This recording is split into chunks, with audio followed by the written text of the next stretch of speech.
It hasn't been too long since we've talked about fired ex-Marvel chairman Ike Perlmutter, who was given a good old boot by Bob Iger when they didn't see eye to eye over multiple years of conflicting decisions in what to do with Marvel. Well, Uncle Ike is back, and he is attempting a hostile takeover of all of Marvel. Or at least he has been. We got some updates.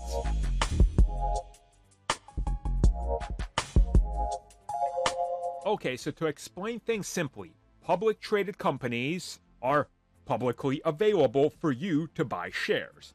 There are, of course, people who own a giant share of a company, and they are majority shareholders. So what's happened in the last couple of months is we've heard that Ike Perlmutter, along with another person who's in this whole mix called Nelson Pletz, are sort of scheming. Game of Thrones style, when they're walking through the gardens, you know something is up, but you don't know what.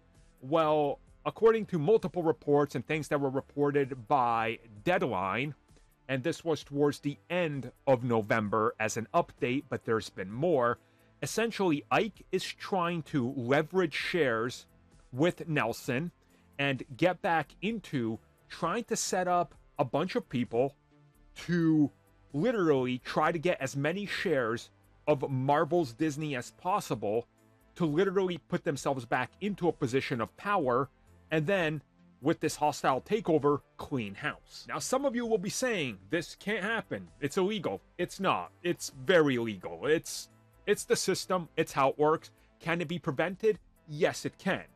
Can it happen? Yes, it can. Like half a decade ago, Ubisoft was almost literally taken over by people buying shares. And the CEO of that company literally went onto a public forum on Twitter and was like, hey, buy Ubisoft stock. Pump it up so we don't get hostile takeover, please. And then they were fine. The other people backed away. But this happens frequently.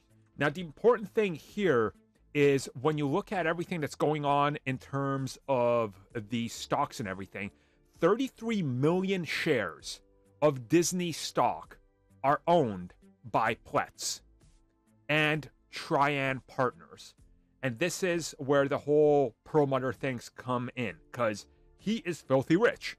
And if he can get some backers to literally all strike at once and buy up as much stock as they can, if they can get a majority in there, then he's back in power. So it'll be interesting to see if there's any development on this and what happens. I am recording this on like the 10th of December. Yep, okay, it's the 10th. So we'll see what happens, but things are definitely heating up in this corporate war, let's say that.